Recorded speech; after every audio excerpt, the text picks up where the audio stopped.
Megan 2.0 ou quand Chucky rencontre le Terminator du pauvre. Huh, strange. Your neurotransmitters tell me you're highly aroused. All right, that's enough. Bonjour les amis, bienvenue sur la chaîne, j'espère que vous allez bien. Aujourd'hui, on va parler d'une suite que personne n'avait vraiment demandé au final, mais qui a quand même fini par arriver sur nos écrans. Je veux bien sûr parler du film Megan 2.0. Alors, après un premier film qui avait plutôt été bien reçu, hein, un petit succès surprise, qui mélangeait horreur, tech et critique sociale, Hollywood a fait ce qu'il sait faire de mieux, c'est-à-dire capitaliser, bien évidemment, gagner du pognon. Et comme d'hab, c'est pas toujours pour le mieux. Et clairement, avec ce film, voilà, on est en plein dedans. Alors, concernant l'histoire, comme je vous ai dit, hein, c'est du Terminator version Wish. Alors, l'intrigue du film, ça parle de quoi? Donc, dans le premier film, il y avait la destruction de Megan, hein, l'androïde un petit peu taré, hein, dans le premier volet. Et donc là, il y a une nouvelle IA nommée Amelia qui est créée, et c'est une IA qui est beaucoup plus puissante, qui est militarisée, et évidemment qui va devenir hors de contrôle. Et donc le résultat, c'est quoi? C'est que la créatrice de Megan, elle n'a pas d'autre choix finalement que de reconstruire son androïde badass, hein, donc Megan, pour stopper cette nouvelle menace. Et donc, le postulat de départ, ça va être ça. Alors, sur le papier, ça vendait un peu un duel robotique à la sauce Megan vs TX dans Terminator 3. Sauf que dans les faits, on est plutôt très loin de tout ça, ou en tout cas, dans une version carrément au rabais, mais puissance 1 million. Donc, voilà, ça fonctionne pas. Alors déjà, le premier point qui tâche, c'est que c'est plus un film d'horreur, c'est un peu un fourre-tout géant. Alors, faut être clair, hein, le film, il abandonne complètement le genre horrifique qui faisait finalement tout le charme du premier, hein, qui avait eu son petit succès grâce à ça, avec cette fameuse danse un peu qui a fait le tour du monde. Ici, on passe à une espèce de thriller d'action futuriste, ultra light, bien évidemment, un petit frère raté, hein, je précise bien, raté de Terminator, avec des vibes parfois Mission Impossible, mais à l'échelle d'un téléfilm. Hein. C'est vraiment, comme je vous dis, à ras des pâquerettes. Hein. Et le résultat du film, c'est finalement confus, hein, parce que ça part dans tous les sens. On a de la pseudo-infiltration, on a de la baston robotique pas très bien maîtrisée, on a des séquences pseudo-épiques, et je précise encore bien sur le pseudo-épique, et même un petit peu de drame familial, parce que, voilà, faut bien amener ça en 2025, hein, la mère, la fille qui s'entendent pas, etc. Mais rien ne prend vraiment finalement dans ce film. Le film, il essaie de tout faire, mais au final, il fait rien correctement. Et c'est ça le gros problème du film. Alors, on a une réalisation qui est plutôt plate, avec une musique qui est très générique, hein, très vite oubliable. La réalisation, on va pas se mentir, elle est ultra moyenne. Il n'y a aucune vraie patte visuelle, il n'y a aucun moment marquant. Et la musique, c'est un peu le niveau zéro de la composition, hein, du générique pur jus, comme je vous ai dit. Il n'y a rien qui vous reste en tête, c'est oublié dès la sortie de la salle. On aurait peut-être aimé un peu de folie, un thème qui reste un petit peu en tête, une ambiance sonore qui colle un peu à cette guerre d'Android. On avait déjà eu la musique, comme je dis, avec la danse donc, de Megan dans le premier film. Mais là, il n'y a que dalle. Hein. C'est assez fade, c'est plat, il n'y a pas de tension, il n'y a rien du tout. Donc bon, ça, au niveau de la musique, c'est très vite oubliable. Alors parlons de Megan, hein, qui devient ici une héroïne presque cool finalement. Alors c'est peut-être la bonne nouvelle de ce côté-là concernant l'actrice qui prête ses traits à Megan. Elle reste l'un des rares éléments à sauver. Elle est toujours aussi creepy, elle est toujours aussi stylée un petit peu dans son design. Elle fait le job, même si elle a perdu ce côté malsain en fait qui faisait tout son intérêt dans le premier film.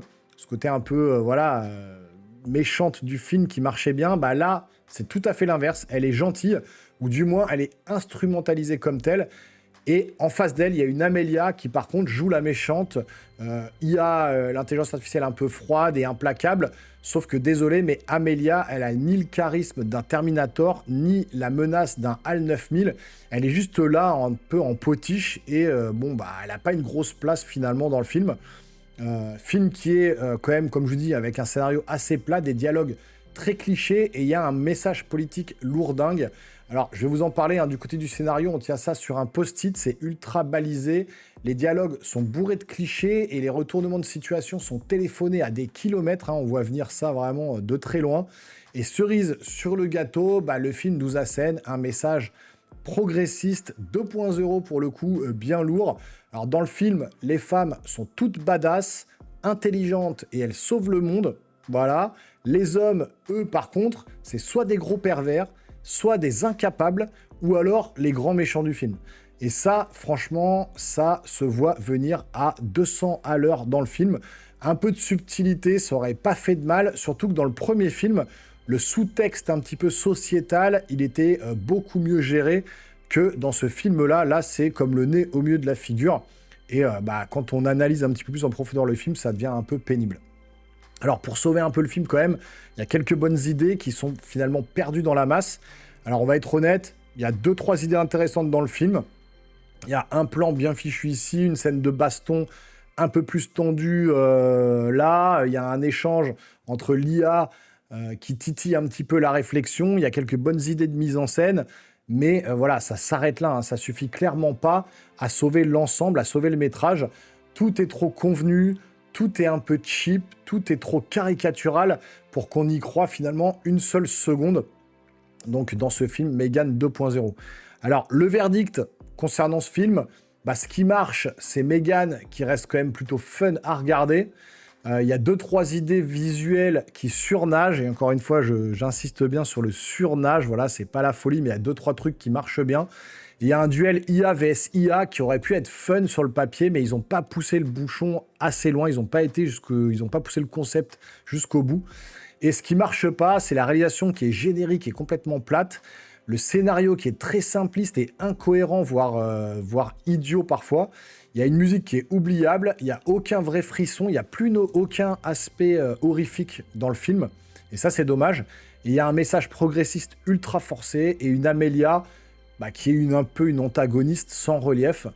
Donc finalement, en résumé, qu'est-ce que je pourrais dire de ce film ? Megan 2.0, c'est le prototype raté du crossover action, science-fiction, humour involontaire, parce que vraiment, il y a des touches d'humour qui sont nulles, mais d'une force. Le film abandonne ce qui faisait la force, finalement, du premier opus pour devenir une pâle copie de blockbuster américain, sans en avoir malheureusement le budget, le fond ou le style. Voilà, on ne peut pas s'attaquer au plus grand avec ce genre de film-là. Il faut réfléchir avant de sortir ça. Et moi, ce que j'aurais fait, c'est que Megan aurait dû, encore une fois, péter un câble. Elle aurait dû rester dans le pur cauchemar un petit peu techno, façon Black Mirror sous acide. Mais au lieu de ça, on a droit à un ersatz de Terminator Light, blindé de clichés, de stéréotypes.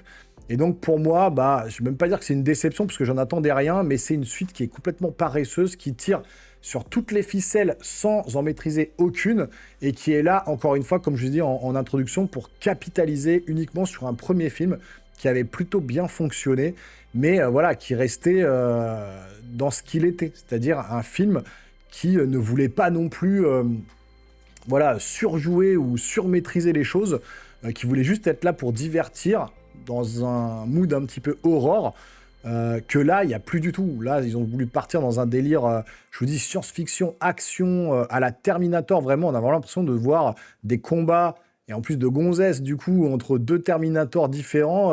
La fameuse Megan, qui pourrait être le T800, un peu l'ancien modèle, face au TX, on va dire, la Amelia, qui est le nouveau modèle d'Android. Et donc, vraiment, on a vraiment des inspirations de ça, mais version Wish, version vraiment au rabais, quoi. Et donc, du coup, ça fonctionne pas, et il y a vraiment de l'humour qui est grossier, nul, qui marche pas.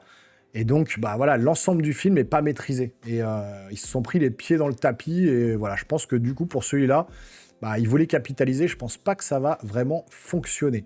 Bon, en tout cas, pour moi, c'est un raté total. Maintenant, si vous voulez aller le voir, n'hésitez pas à y aller en salle. Je pense pas qu'il va rester très longtemps, donc si vous voulez vous faire une petite injection d'androïdes féminines qui combattent entre elles, dans un film plus que moyen, allez-y, faites-vous plaisir, et puis ensuite revenez dans les commentaires me dire ce que vous en avez pensé. Et puis si vous voulez me soutenir, vous pouvez vous abonner à la chaîne, activer la petite cloche, lâcher le gros pouce en l'air qui fait plaisir. Et puis nous les geeks, on se voit très rapidement sur une prochaine vidéo. Portez-vous bien surtout. Ciao.